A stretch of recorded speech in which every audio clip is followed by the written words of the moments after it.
Welcome to the 100th Monkey Radio with Tom and Ramon. We are recording this on April 7th, 2014.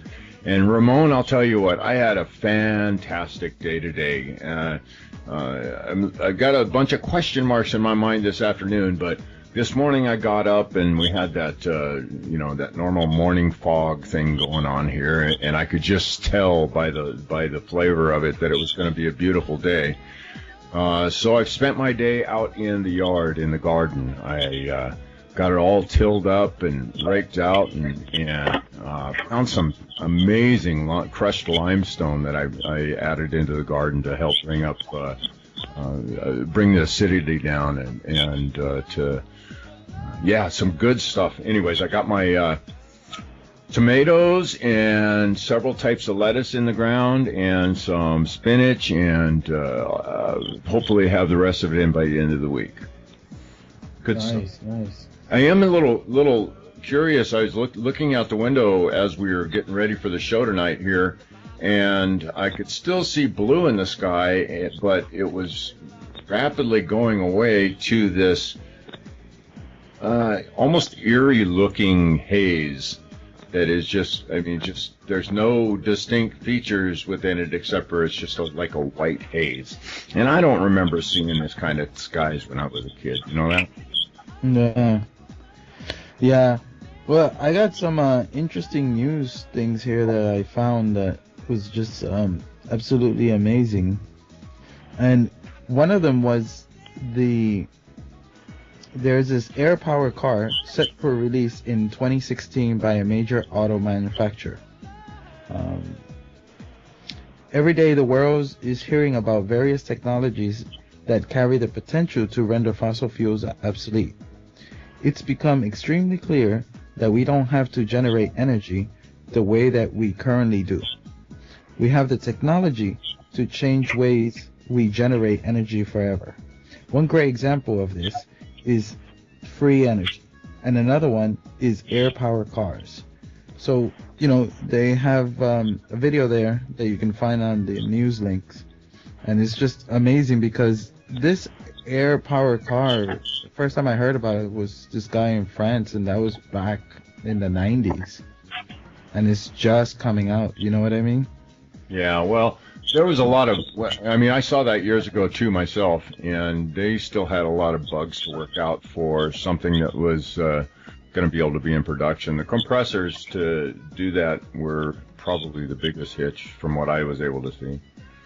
Some stuff on the power crane end of it too needed some stuff worked out too, but it was looked like a very interesting theory. Yeah, well, actually, the one I saw, the guy was running the car, and it was refilling itself up. So, anyway, here's another one. 300 miles per gallon from a normal production car, the Volkswagen XL1. You won't find the 300 mpg Volkswagen XL1 in America showrooms.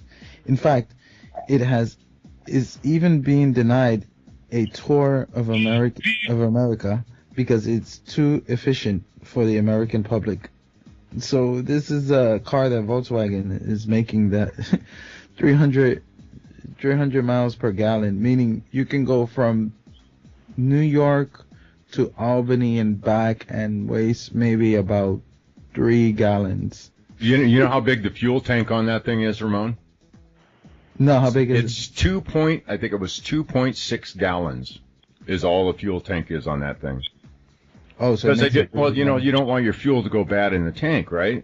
After a certain amount of time, fuel starts to break down. And I read that article too, and I was just shook my head, and it actually got me back into thinking about a guy that I built a dyno room for back in I guess it was mid to early 90s. And it was a dyno room for testing motors. This guy had a motor, a V8 engine on a bench running on water. And this was back in like I said, the early to mid 90s. And this is right here in good old Western Washington. And this guy had a bunch of actually Japanese investors that were coming to look at it, and that's why he was building the dyno room for testing. I wonder whatever happened to that. I could tell you stories, but did you try tracking him down? I searched him up on the internet today, and after seeing that story about the VW there, and he's still pumping out patents, and it still has to do with fuel systems on vehicles, but the patents that he's got out there that are approved have to do with actually filtration and some preheating stuff for intake on the air side of things. So, anyways, he's still out there and he's still doing stuff. That story's kind of sparked me up. I might have to look him up because I met this guy when I was a contractor, and told me all sorts of really fantastic stories that I have no reason to doubt what he told me, and I might look him up and see if he'd talk to me on the book, so to say. Yeah. Here's a last news before we get into our guests. And scientists claim to have found proof of extraterrestrial life. And this is, I'm going to go over this really quickly. This is basically microbial life that they found in the atmosphere that scientists say is not from this planet, which is leads credence to the whole panspermia kind of thing. So, I find this a big deal, because if they can finally prove that extraterrestrial life, even microbial, exists, then the other bigger ones that are... You mean if they're finally willing to admit at least that? Exactly, yeah. Actually, what's funny about this story is that the first time I heard of this was back in the 80s. Mr. Cheney, which was my 7th grade science teacher, talked about this, that NASA had found proof, but they didn't want to talk about it. So, let's get into our guests, which, I had the pleasure of meeting our guest back in 2009, actually before I met you, Tom, at ECETI, and he was standing next to me the first time I saw a UFO in my life. There you go. Nice. Yeah. Nice. So, go ahead, you can continue on with the introduction there, Ramon. You don't have to do the bio. I think all our listeners will know who this guy is. Yeah, so anyway, the our guest, he's from South America, and he's been traveling all over the world and investigating, and just an awesome guy to talk to. And anybody who's been to ECETI should know this name, and he's been on James Gilliland's show like many times. And so, Renato Longato, welcome back after 2 years, almost 2 years, right? Since the last time we had you on our show. That's right. Hi, Tom. Hi, Ramon. I'm glad to be back and, back to talk with my old friends. Yeah, by the way, your this will be episode 192, I believe. So, since the last time we talked, I think when you were on, we were like episode 15 or 14, and now we're like 190 something. Hey, congratulations, guys. Yeah, we definitely been staying busy. That's a good, because we need independent radios like yours and your program that can share information about these and other subjects besides the extraterrestrials to the people that want to know, that they will not find any common media, Right, yeah, and I've been absolutely amazed, Renato, since Ramon and I came on the internet radio scene. I have seen this field of internet radio in this genre, at least, just take off. I mean, it's like everybody and their brother now is doing a show, and I find that absolutely fascinating and fantastic that more people are getting their voices out there and getting their piece of the puzzle out there on the table for other people to use and to adopt, whether if it fits or not. And it's just great. I love it. Absolutely. Yeah, it's fantastic technology is here, and the expert call it disruptive technology. Disruptive technology, because once it's established, it cannot be rejected, has to be accepted, and it's here to stay for a long time. So the internet and the radio internet is one of the best the things that is happening right now for people all over the world, man. And you get such a much more balanced, I think, objective views out of so many of the programs that are out there now. And I'm bringing this point up in light of the fact that I just recently saw that documentary that was released here in the last month or two called Mirage Men. Have you seen that yet? I got the book. Ah, okay. So in light of that, looking at that in the UFO field, there's it's kind of, I see that as such a boon for this field and this genre right now, especially as tumultuous as the world is, in bringing us back to a place of discernment. How important is that discernment within the UFO field? I think it's quite important because this is still a phenomenon. We don't know many things about the extraterrestrials. We're still just on the tip of the iceberg. This is a subject that, as I always say, it's a merging reality into ours. Slowly and surely, every year, every decade, things are evolving in relation with the extraterrestrials or UFO phenomena. If I talk about UFO, of course, I have to relate that to extraterrestrials. And it's important to, in my opinion, not to take it as a magical approach or magical thinking that extraterrestrials are going to come here, land in the backyard of the White House, and save the world. It would have happened before. At the same time, we're still a multicultural world that need to get to a certain point of a global agreement in many issues. Therefore, we can understand much better this emerging reality, because the extraterrestrial presence is here, and it's not going to be, it's not going to leave, it's not going to go away. As a matter of fact, all the opposite is happening around the world, and you can see the news. Right. And therefore, we need a more scientific approach. I'm not a scientist, I wrote a book about that a couple of years ago. You guys interviewed me about my book. I remember that. It was an ECETI Ranch. It was you, Tom. And what happened is that we need to understand this phenomenon the best way in order to educate ourselves. If not, we're going to have deal with theories, never-ending revolving doors, conspiracy theories that are more a distraction, that are more a counterintelligence job in order to stereotype, to distract, and even to minimize or put in a negative spectrum this complex phenomena. We have to understand it's a complex phenomena. We're dealing with more advanced civilizations, sophisticated civilizations here that are trying to get in touch with us. And I think that's why they're monitoring, observing our culture, our civilization, where are we going to? And there are so many things that are going on right now in the world, the travel world really, as you just said a minute ago, that we need to apply common sense, that we need to apply good research, and we have to be serious about this. If all other countries, besides the United States, which is a paradox really, are already more than 22 countries, if I'm not wrong, opening their files about UFOs, and they are getting together between groups of military officers, Air Force officers mostly, and then civilians, in order to exchange information and to research a little bit more about this. So step by step, year by year, we're getting a better glimpse of this reality.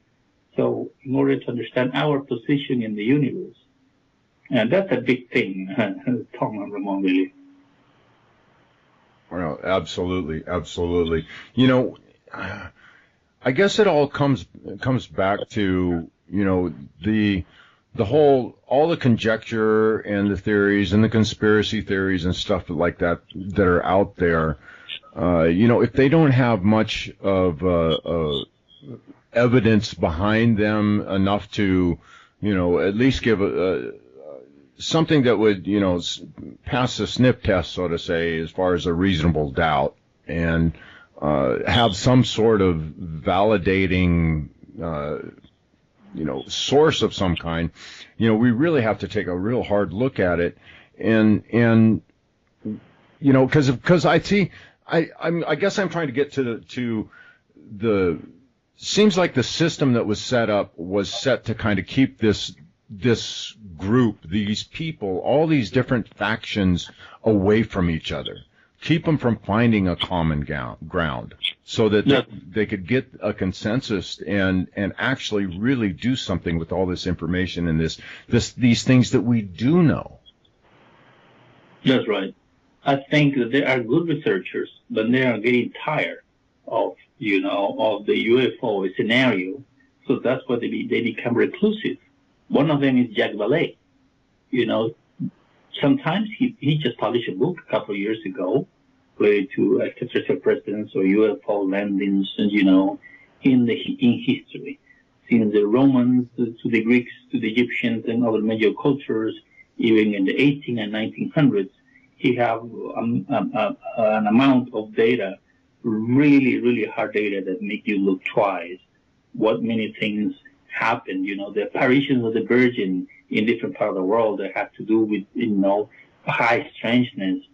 And the other thing is what we have evolved in 1947 when, Kenneth Arnold coined the term flying saucer, now UFOs. And then we have this new group of people in the 50s claiming to have a contact with extraterrestrials, Cold War contactees, as I call them, George Adamski, Howard Menger, and Daniel Fry, among others. Then you have in the 60s, the first couple who claimed to be abducted, especially a biracial couple in 1961.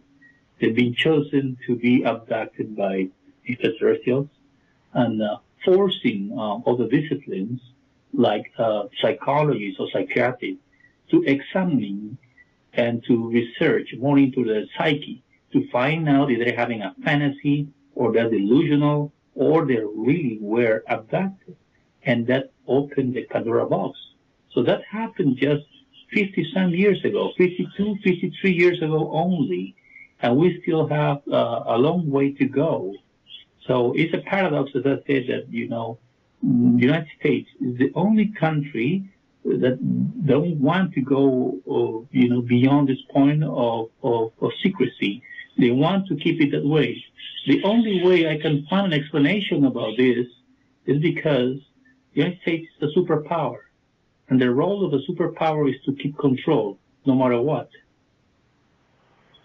Do you think it all boils down to that, to their need for control and I mean, because, well, kind of the way I see it, if that reality came out from the official source, it would be such a unifying thing on this planet.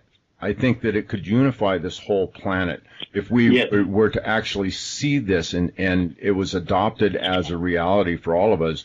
We would actually see, hey, we are just this little tiny drop in a huge universe, and we are just one among many, and we are not 300 and some odd different countries. We are actually one planet. I mean, I think that message would be rung loud and clear. Well, I agree with you. I mean, there's a unifying factor. The extraterrestrial presence, since it comes from outside, is an exogenous factor, and it's a real intelligent, coherent, organized presence. Therefore, the impact will be in our culture a turning point, and that's what it becomes like a catalyst to unify, about one umbrella, that we are just one civilization with one biosphere. I hope it not get more polluted in years to come. We got enough right now, and the other issue is the belief system, religion most of all. So the divisions are quite strong, still quite strong. We have to understand this. Therefore, this of alien factor is powerful to change. And if this change, therefore, it will affect powers, leading countries. And of course, if it affects powers, it will affect a superpower. Right. It affects the whole system. And the whole system will become a house of cards. And that's the problem, because in this time that we are, talking to each other, Ramon is in Tokyo, you are in Washington, or if I'm around town, I'm here in California. It could be in another country, but still we can talk and, record this radio show, and then many people will listen to that. So in a globalized, interconnected country, the more connected you are, the more susceptible to be shaped and changed. So it's impossible to now hide information completely. You can do it effectively using certain methods, but sooner or later people start to find out things. And that is the point. People don't understand that from that perspective, Hey, why don't you just release your, declassify all and release the UFO files, and it will be just, happy, everybody will be happy next day. I think that in the circumstances that we are right now, when there is an obvious decline of influence from the American world, to the world, from American United States and America to the world, it's obvious what's happening right now. Therefore, you have to review what you've been doing on the go, and the situation is getting more complex and more conflicts are rising. It's difficult to manage. Therefore, it's other ways to affect the influence of your country, being a superpower, the United States, of course. Therefore, if there is a presence that is coming here and is worldwide affected, the first institution, the oldest institution that will be, shaken to the ground will be the Vatican. Second is the financial system, which is in Wall Street, the most common exchange currency, which is the dollar, and then, with that, you have a full house of cards crumbling, because people will want to know what is going on, what are we going to do next about that. And that is when you start to lose power, and it's dangerous. It's dangerous at the same time. How are we going to react about that? Right. We are emotional. So it will be, I think, let's imagine this if scenario, right? If they show up, it will be more destructive than positive, really. If they just show up overnight and they land in, Russia, France, and New York, people are going to react according to the belief system. The less developed, let's say, the tribe of the Amazon or the Andes or the Tibet in Africa, they will welcome them. They will welcome. They will have no problem. But the more educated, quote, the more living in a Western industrialized country or society, you don't know what to do. Right. You have to deal with something that is more related to science fiction and Hollywood productions. And therefore, it is a situation that can affect the whole system as we live in, and there is an effect the next day. So I think the way they're doing it, every year, more videos, more witnesses, more conferences, more research. People are directly or indirectly, being shaped in their consciousness regarding their presence, whoever they are, wherever they're coming from Ramon. I definitely agree with that. I think it is probably the wisest way to do it in our world, in our society today. You're right. If it did pop right out on us, it would be chaotic here for sure. Yeah. But for those of us who are aware of the presence already and have already made that step and at least feel we're ready for it to happen, it can be frustrating waiting. Yes, definitely. For Paul, this is quite frustrating because, there are people that can handle this, definitely, but others don't. And that thing is that the majority. Imagine just China. China is 1+ billion people, and they have very agnostic, atheist education. So you cannot go there and talk about this and that and the New Age and all the things. It's not. It's completely for them. If you want to research about UFOs, you have to have an academic background or be a scientist in order to research UFO, which is good. But the problem with China is they don't have free press or free social media. So it's a hybrid, and for them to go in a big change, still, things need to happen. And behind the curtains, we have this presence in the middle of everything, observing, showing more and more. Sometimes it's not logical. Sometimes we don't understand their purpose. Sometimes it doesn't make sense. But if you are from their perspective, from their society, their planet, their race, whatever you want to name it, you have to shock the human race in order for us to look at the sky. Because or we are too busy, or we are in a perpetual consumption, or we are, in an instant gratification. That's what we want for them to learn immediately. We want the wrap pack with a barcode label and say, let's do it now. No, I want it yesterday. I want them to show right now everything will be peace and harmony. Wait a minute. I don't think it works that way. Yeah. It doesn't work that way. You have to educate people first. But the way they're doing, step gradually, sometimes it's shocking. And the only way you can wake up people sometimes is through a shock. Right. Yeah, well, we've definitely seen a lot of that here in the recent years. I mean, I know for so many people, the whole 911 thing was the big wake-up call for them. I mean, I don't know how many hundreds of thousands of people, quote-unquote, woke up because of that event and started seeing the world with a completely different set of eyes. But, I guess that's the kind of thing that humanity needs, though. I mean, we're a sedentary culture. We have a tendency to settle ourselves and get comfortable. And when we get comfortable, we don't grow. We don't keep looking.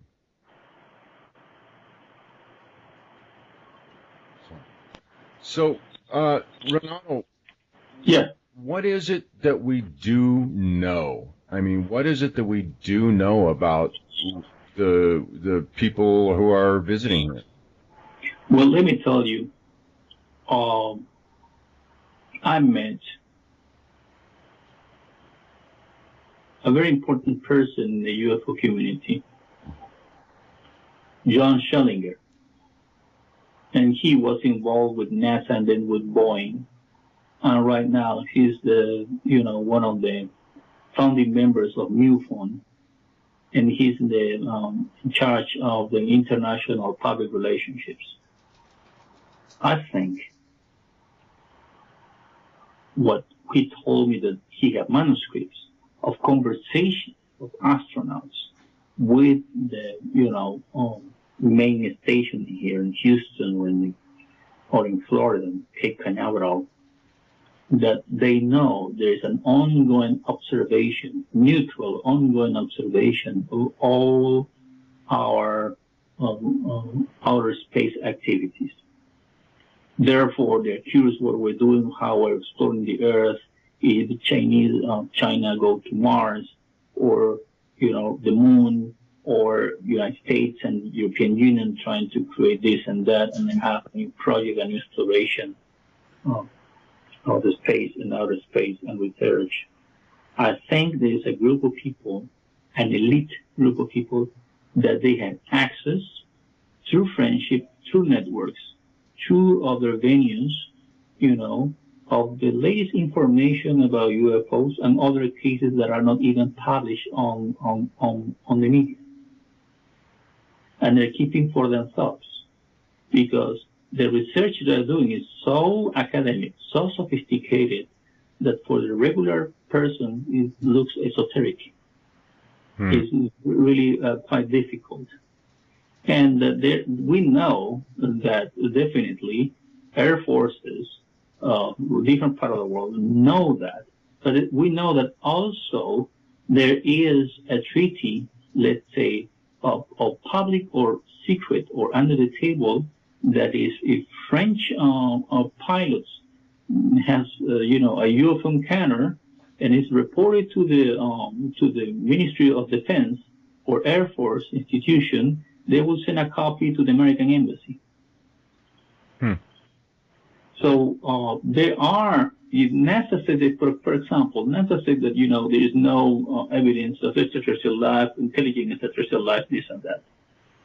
Why, when there was a couple of years ago in the southern part of Peru, in the desert, in the southern part of Peru, something fell from heaven? We don't know it was an asteroid, a meteorite, but it was like a crash. And it was a crash. And then the Peruvian army, set up a security area, and there were Americans going there, and there were members with the logo of NASA checking the area. After 3 or 4 days, the local town nearby this place where this object, but we don't know exactly, meteorite or asteroid, it was never said, it was never published, but I know through witnesses, this was a little school in nearby that area. They received a donation from NASA of 20 computers. So if extraterrestrials don't exist, why NASA the American Embassy through the CIA office, because all American embassies have the IRS, the FBI, and CIA agents in their embassies around the world, right? Yes, that's true. That's right. So what happened is that Oscar Santamaria in 1986, I found out wrong, he was a lieutenant, and he was in the La Jolla Air Force Base in Peru, in the southern part of Peru, in the desert. And there was a military maneuvers there with more than 1,000 plus personnel, all of them military, and a little group of civilians. And the head of the Peruvian Air Force generals, top generals, were there also, reviewing all these ongoing exercises there, and they saw a UFO. And the one who was first to jump on the plane, a Sukhoi, Russian plane, in that time, one of the modern jets in Latin America in that time, was flown by Oscar Santamaria, and he chased the UFO. Even he shoot and tried to shut down the UFO, who was incapable to do it, until he had to come back to his base because he was running out of fuel. And what happened is, a couple of years later, and I forgot the name of this researcher, I think he's been in the ancient aliens and UFOs and other programs, popular programs here on TV. He was able, through the Classification Act, to get the file of the American Embassy sending the information to the Chilean, to the Republic of Chile, because there is certain, activities and tensions, diplomatic tensions and this and that in that time, and mentioning the UFO sighting, and mentioning who was the pilots trying to shut down the UFO. Exactly, all the information. If it doesn't exist, how are you going to file that? Why are you going to exchange that information with another country? How you keep it to yourself? But they cannot deny that there were 1,000 plus, witnesses.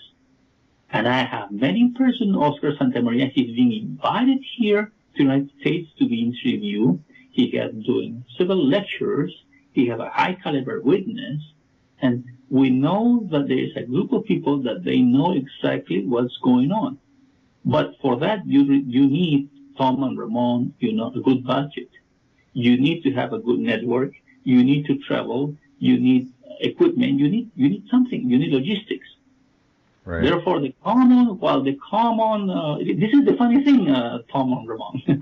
Let me tell you, while the common enthusiast or UFO, researcher is looking in Google, is searching, is going to make a trip as much as he can, or going to call, the person who saw the UFO in another state. He cannot take a flight there. He cannot rent a car because sometimes the locations are in the middle of nowhere.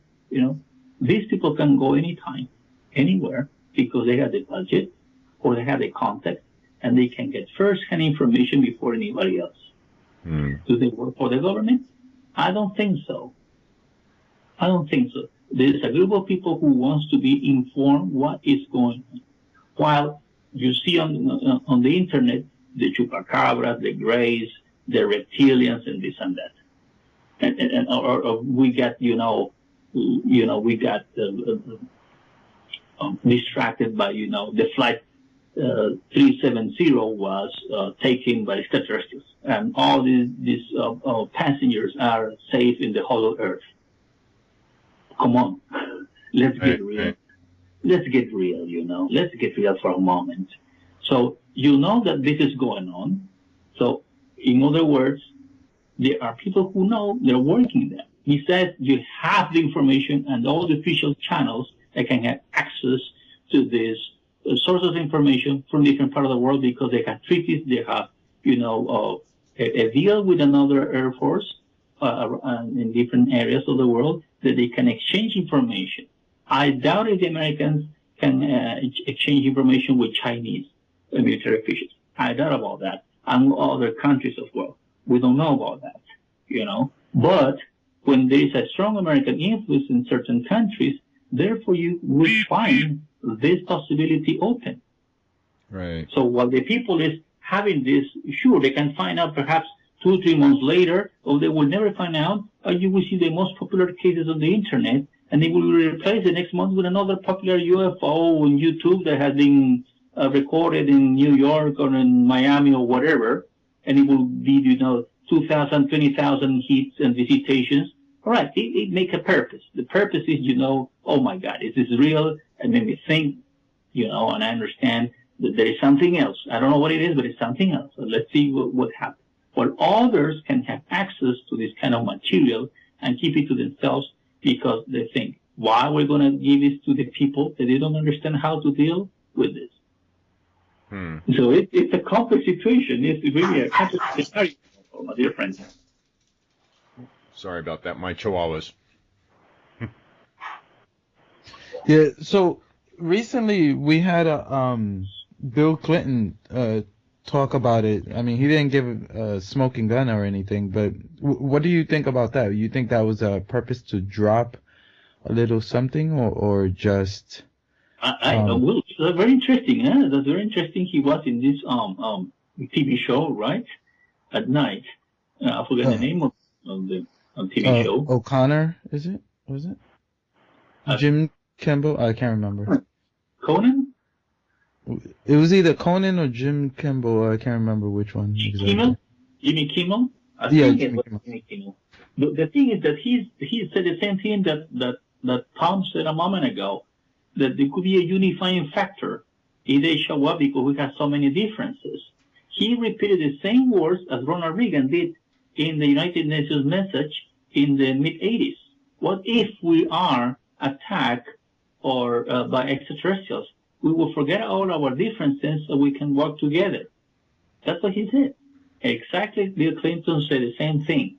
In my humble opinion, the Clinton era was the best time to declassify UFO files because of the time that we were living. It was, the economy was doing good. The United States was, without any other superpower trying to compete with it.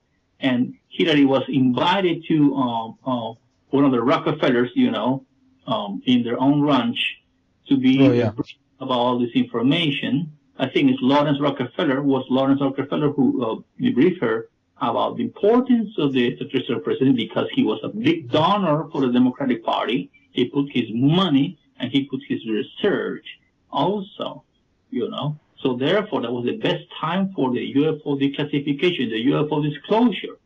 But the things didn't work conveniently, let's say, for Stephen Greer in May 2001, when he made this in the National Press Club in Washington, if I'm not wrong, in May 2001, about the UFO disclosure. An excellent job. But a few months later, then we have, you know, September 11th. Right. And everything changed. Bad timing for Stephen Greer. Yeah, actually, wasn't it like they were doing a big coverage on it September 10 and then September 11 was when it hit, if I'm not mistaken, which I find like a weird coincidence, but. Yeah, it's a weird coincidence. But the other thing is this. Let's think the other side. I was thinking something more sinister, let's say.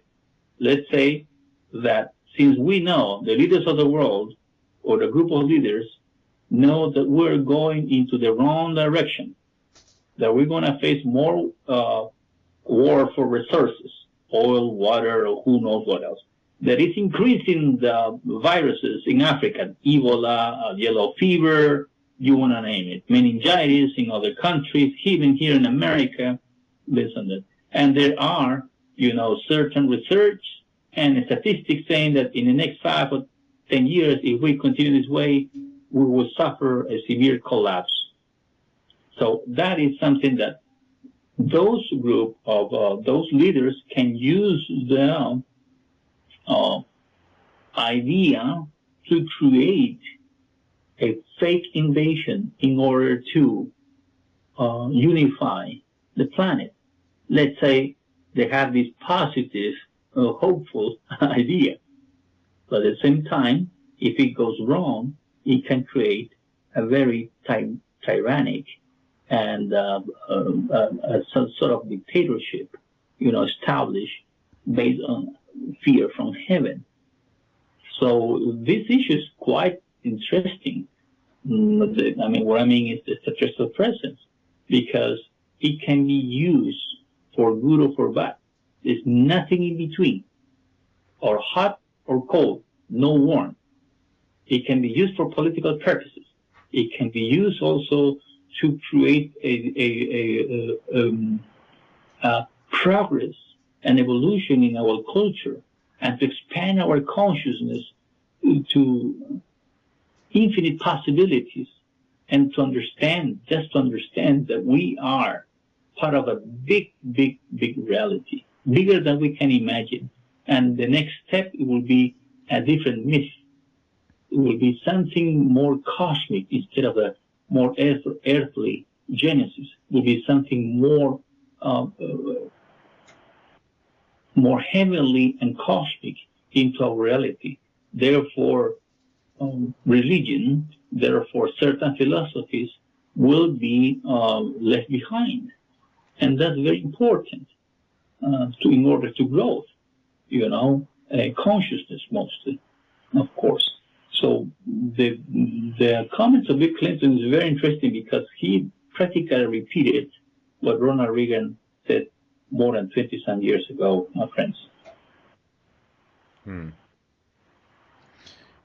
Yeah, do you think that that was more like, sometimes I feel when they go up and they say certain things that it's certain, in that speech there's certain signals or symbolic meaning. Do you think he was saying something like that, or is just, you know, normal? You're wondering if there's an ulterior motive to him saying that at this time? Yeah, like maybe to set some plan in motion, or, you know, I'm thinking more espionage or things like that. Well, I personally think that he just told it like it is. What he found out, I don't personally, that, you know, he doesn't have ulterior motives. He's not in power. He's quite influential leader, but he's not in power. You know, of course, there are some voices telling that Hillary should run for 2016. That would be a powerful ticket, having Hillary and her husband Bill Clinton going back to the White House. Yeah. Anyway, So, who knows what's going to be the world in 2 years? Hopefully it will be much better than it is today. Hopefully, but still, there is this very candid comment. I would say that in order to understand that there is extraterrestrial presence, as he also mentioned and added, well, find out one day we'll find out with this fancy telescope that there's life. What if the scientific community is the one who's going to find out for how long they can hold that truth and try to avoid any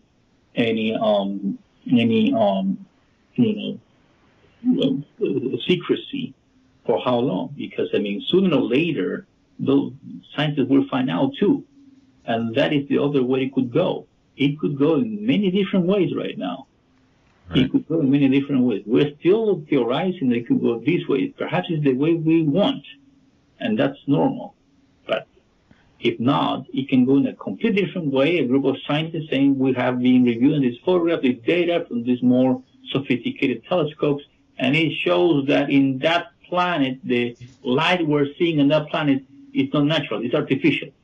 Therefore, we find out the source of the energy, and it looks like it's not natural. It is made by certain intelligence. Boom. Yeah. That kind of reminds me of Tom, the new before it's news. What you saw, I didn't have a chance to read that. Right, yeah. The article on the Before It's News website talking about Phobos around Mars being an artificial craft or an artificial object. I'll put it that way. I'm sure you're familiar with that story, the idea of Phobos being artificial. Yes, I heard about that before because of the gravitational orbit, because of the weight and the mass should behave in a different way what it's doing it right now. So therefore, it seems to be that this artificially made. Another thing that also is very interesting, there is a scientist, Nick Bostrom, if I'm not wrong, Nick Bostrom. He is from England, from Oxford, if I'm not wrong, trying to remember very well.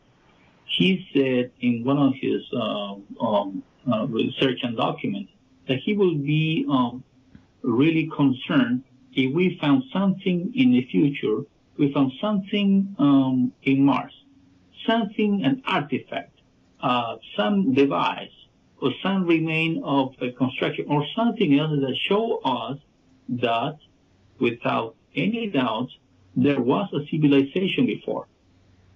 And that will change completely. That's the other way to, my dear friends.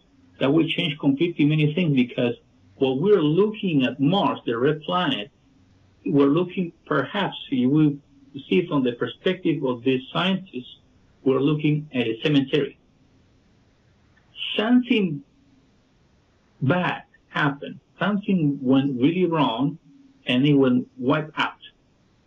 We don't know that. A nuclear attack or an asteroid, an impact, or they collapse, and we can learn what happened there. We have to go to a different discipline called exoarchaeology and send robots to dig in and find out more things. Therefore, things are really, really interesting in the next 5, 10, 20 years.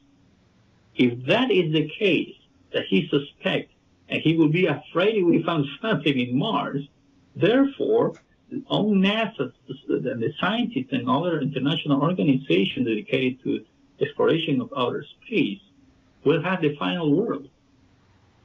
Plus, at the same time, we'll see, UFOs flying everywhere in different cities of the Earth.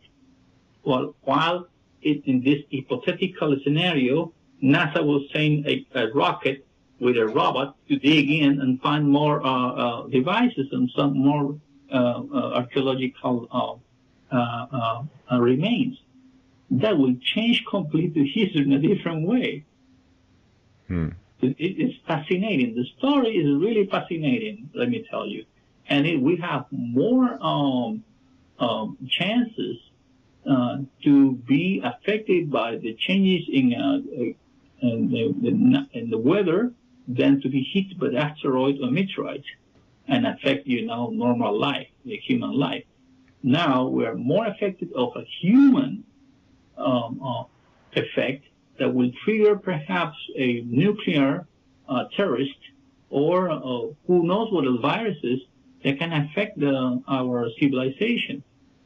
That is also part of the things that we have to see in the future. The unthinkable is happening right now. The things that we never expected is happening right now. So one of the things I always try to exercise, I will say that we got to take it like an exercise, is to see from different perspectives and try not to be emotional attached. Not cold and logic, of course, but trying to ponder more in a philosophical perspective and have my own brainstorms to understand the possible and potential scenario that this could happen. Hey, imagine that. Imagine, we found an artifact made with different materials not found on Earth, and it was brought by these robots in Mars. Right. What's happening in Mars? Therefore, we're looking at the cemetery. And that will be a lesson for us, not to go or end like them. Right. But that would open up a whole other can of worms, though, Renato. I mean, if the scientific community, the astronomical research community finds something that is released to the world, then what happens to all these communications that have been happening throughout the years with these governments? How do they save any kind of face and be able to bring this stuff out without, crumbling themselves from that revelation? It will be a revolution. It will be a revolution, a total revolution. This time is different because we are not in the time of Nicholas Copernicus and others, that it takes like 20 years to read his letters and to people to be more educated to learn how to read and to write. Now we have access even in our smartphones, and will be faster. It will be faster, the change will be faster, and the most open-minded scientists will take advantage of the situation because that will give them a place in history. That will be interesting to see how this develops. But it will be a revolution. In order to change an older paradigm or older worldview, you need a revolution. You need a complete tectonic shift. And this is what we need in order to understand, something is shocking. And therefore, you cannot say, hey, John Doe or Mary Smith found this piece of metal after she had a contact with a landing and she recorded on a video. No. In this case, will be the same NASA, the same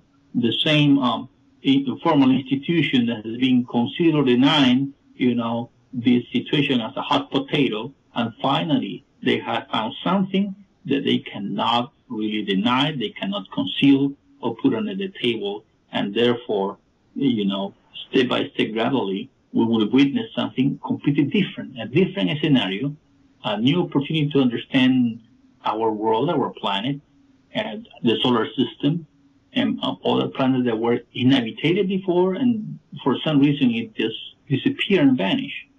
What happened to that culture? What happened? What was the religion? What was the social dynamic? What was did they have wars?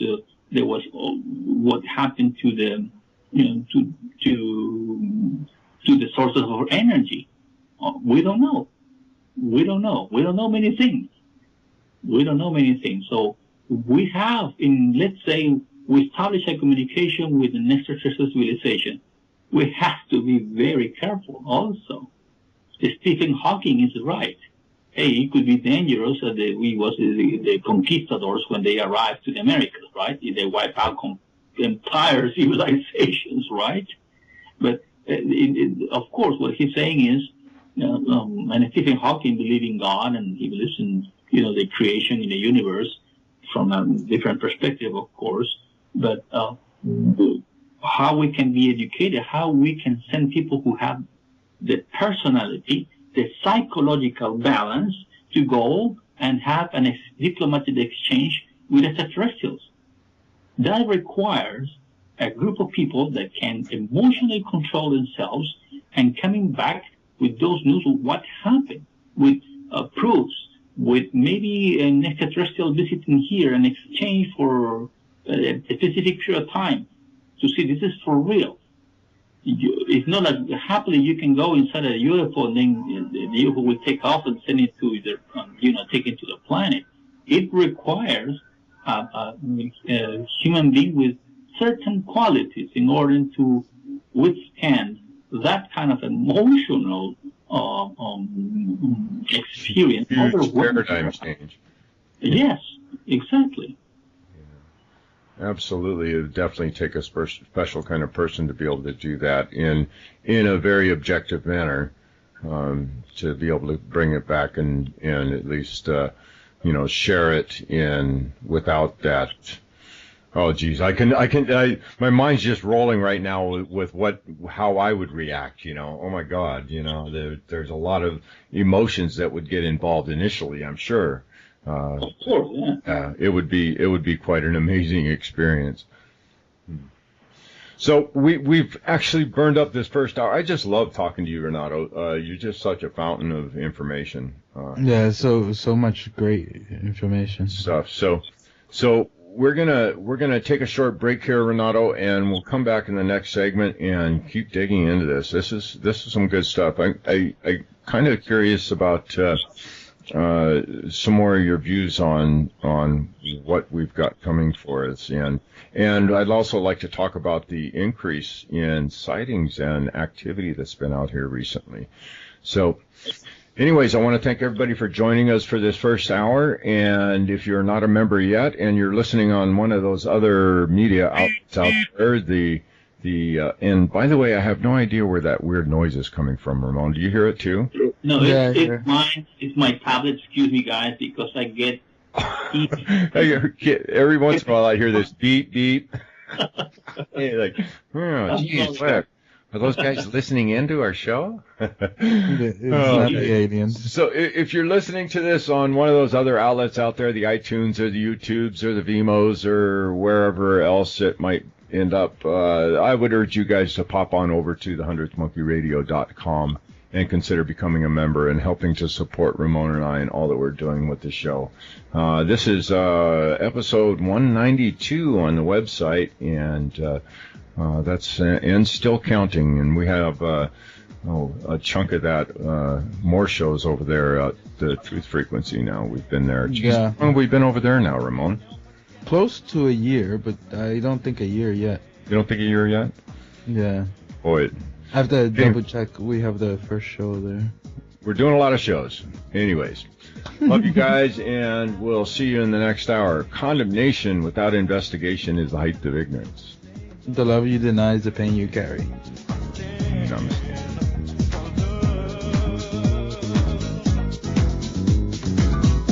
All the problems captured by the